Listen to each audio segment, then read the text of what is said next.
खातून उम्र 50 साल, पूरा जिस्म फूला हुआ, लगता है पानी से भरा हुआ है। अगर दवाई एपिस ली जाए तो किस पोटेंसी में, और नहीं तो कोई दूसरी दवाई बता दें। अभी मैंने थोड़ी देर पहले ये नुस्खा बताया है पानी, जिस्म से पानी निकालने का। लेकिन अगर इन चारों दवाइयों से या पांचों दवाइयों से पानी नहीं निकलता उनका, तो अव्वल तो अल्लाह के फजल से निकल जाता है। मैंने बेशुमार दफ़ा बेहिसाब लोगों को ये नुस्खा दिया है, जिनके हार्ट में पानी था, जिनके लंग्स में पानी था, जिनके पेट में पानी था, जिनके जिस्म में पानी था। इवन के एक शख्स जो डूब चुका था दरिया में, उसके पूरे जिस्म में पानी था, और हमारी एक बहुत बड़ी फ्रैंकफर्ट की एक हॉस्पिटल ने उनको जवाब दे दिया था, हम कुछ नहीं कर सकते। तो उसको मैंने यही नुस्खा दिया था।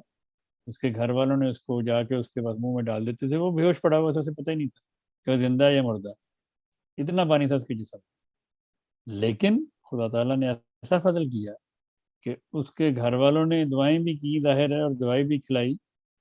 तो विद 3-4 डेज के बाद वो डॉक्टर खुद हैरान परेशान हो गए उसको देख। उसको मतलब वैसे तो पेशाब की तरह नहीं निकला था, उसको पसीना बहुत आता था वो दवाई खाने के बाद।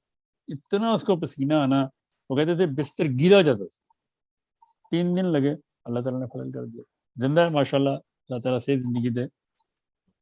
तो इसलिए ये नुस्खा बहुत ही आजमूदा और बड़ी बड़ी बीमारियों में जिन डॉक्टरों ने हॉस्पिटल्स में जवाब दे दिए थे लोगों को कि हम लंग से पानी नहीं निकाल सकते आपके, तो हमारी तरफ से जवाब है।